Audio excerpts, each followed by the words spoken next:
Little Bighorn Reimagined, a saga of courage and tragedy. The Montana sun hangs low, a molten orb painting the horizon in fiery reds and golds. A Lakota warrior, his face streaked with ochre and black, steadies his painted pony on a windswept ridge. His leather tunic clings to his sweat-soaked frame, and his hand grips a staff crowned with eagle feathers that dance in the restless breeze.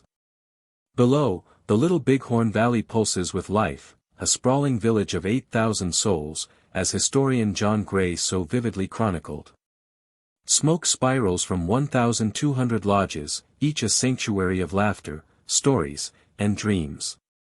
Beyond, a breathtaking herd of 20,000 horses grazes, their manes rippling like waves across the plains, so vast that U.S. Army scouts, squinting through dust and heat on June 25, 1876, stood frozen in disbelief.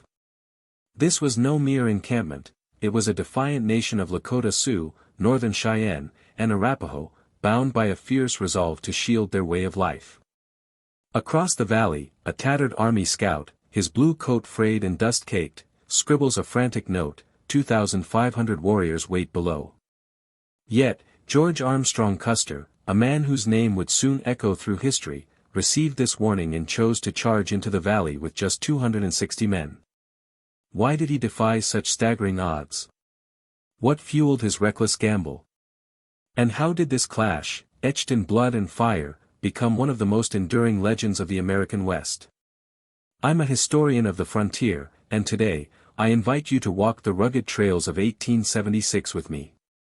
We'll unravel the threads of ambition, miscalculation, and raw courage that wove this fateful day, with a spotlight on Major Reno's doomed charge, a moment that tipped the scales toward catastrophe. Through the voices of warriors, soldiers, and scouts, bolstered by archaeological evidence and first-hand accounts, we'll explore not just what happened, but why it resonates. What does Little Bighorn teach us about hubris, resilience, and the weight of broken promises? Let's step into the dust and thunder of that day and find out. The gathering storm, a nation betrayed. To grasp the tragedy of Little Bighorn, we must first journey to the forces that set this collision in motion. It's 1874, and the Black Hills of South Dakota, sacred to the Sioux and promised to them in perpetuity by the 1868 Treaty of Fort Laramie, glimmer with whispers of gold. By 1875, over 15,000 prospectors flood the hills, their picks and pans flashing with greed, as recorded in the bustling ledgers of Deadwood's boomtowns. The treaty, once a sacred pact, lies trampled underfoot.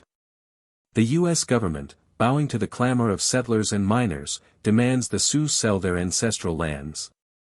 When negotiations collapse in 1875, Lakota leaders like Sitting Bull standing firm, their voices ringing with defiance, the army is unleashed to crush the tribes by force. Why did the U.S. shatter its vow so brazenly? The answer lies in a nation consumed by hunger for expansion. The post-Civil War era was a time of iron and ambition, with railroads and telegraphs stitching a fractured country together. The West was the final frontier, and gold fever sharpened the blade of manifest destiny, carving through native rights with ruthless precision. Yet the Sioux, Cheyenne, and Arapaho were not mere obstacles, they were nations with ancient ties to the land, ready to fight for their children's future. By June 1876, Sitting Bull, a Hunkpapa Lakota spiritual leader, has forged a coalition along the Little Bighorn River. His village, a vibrant mosaic of 4,000 to 8,000 people, thrums with defiance. Among them are 800 to 2,500 warriors, their ranks swollen by families fleeing the stifling grip of reservations, as scout reports and army tallies later confirm. General Alfred Terry, leading the campaign, clings to a fatally outdated estimate of 800 fighters, a blunder rooted in stale May 1876 intelligence that missed the swelling tide of resistance. How could the army misjudge such a force? Arrogance and isolation blinded them. Marching from forts hundreds of miles away, Terry's men couldn't fathom the depth of native unity. The Little Bighorn Valley itself is a fortress carved by nature's hand.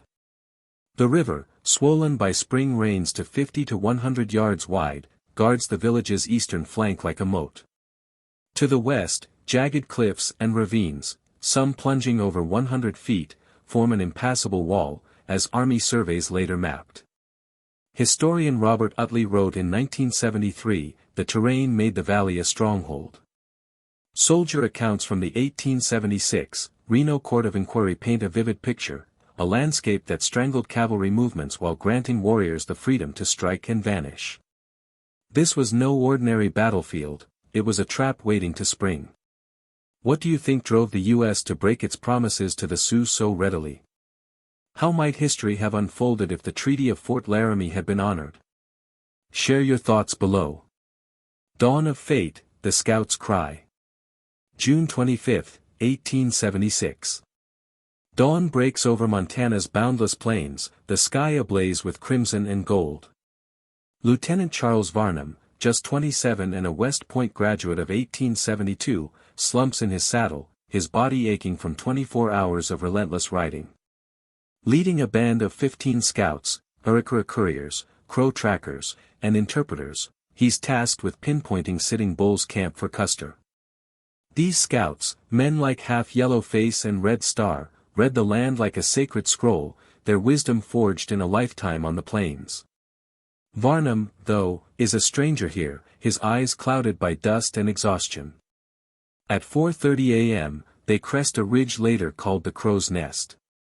The Crow scouts freeze, their breath catching. 20 miles away, faint wisps of smoke curl against the horizon. Below, a sea of 15,000 to 20,000 horses blankets the valley, a living tide that screams the presence of a colossal village. Varnum squints, his vision blurred, and sees nothing. The scouts, undeterred, point and murmur urgently. Mitch Boyer, a half-Crow interpreter, raises his spyglass and nods grimly. A sprawling camp hugs the Little Bighorn River, its teepees stretching for miles. This is no war party, it's a nation standing its ground. Why did the scouts see what Varnum couldn't? Instinct and experience. While Varnum battled fatigue and unfamiliar terrain, men like Boyer and Half Yellow Face carried the knowledge of generations. As historian Nathaniel Philbrick wrote in The Last Stand, 2010, scouts were the cavalry's eyes and ears. Without them, officers were blind. The horse herd alone told a chilling tale, with each warrior owning 3 to 5 mounts, 15,000 to 20,000 horses hinted at 3,000 to 6,000 fighters, far beyond Terry's 800 warrior estimate. Cheyenne warrior Wooden Leg later described a village 3 miles long, a scale that shattered army expectations. Varnum pens a desperate note, large village, massive herd, 20 miles out, and hands it to Arikawa couriers Red Star and Bull. They gallop off at 5 a.m., delivering the warning to Custer by 7:30. The moment crackles with tension, yet the village's true size remains cloaked by dust and distance, nestled among hills and cottonwoods. John S. Gray noted in Custer's last campaign, 1976, conditions tricked the army into underestimating the enemy. Driven by old grudges against the Sioux, the scouts press on despite exhaustion. Varnum, weighed down by 20 pounds of gear after a 60-mile ride, is spent. Could this warning have swayed Custer? History tells us it didn't.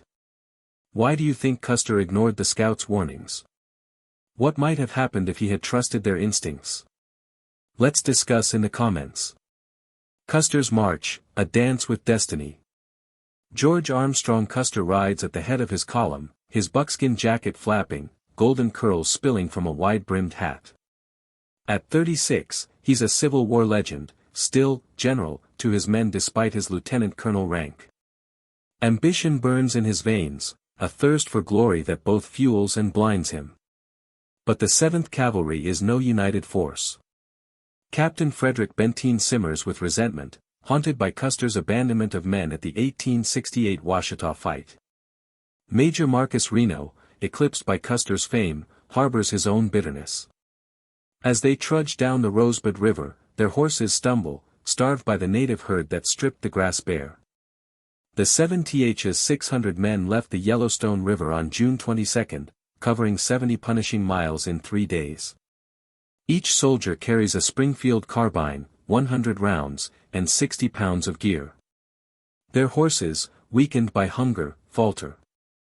The pack train, 130 men guarding 24,000 extra rounds, lags miles behind. On June 25, Varnum's scouts confirmed the village's location. Custer's plan to join Terry's larger column unravels. He opts to strike alone, splitting his force, Benteen with 125 men to scout the left, Reno with 140 to charge south, himself with 210 to attack from the north, and the pack train trailing.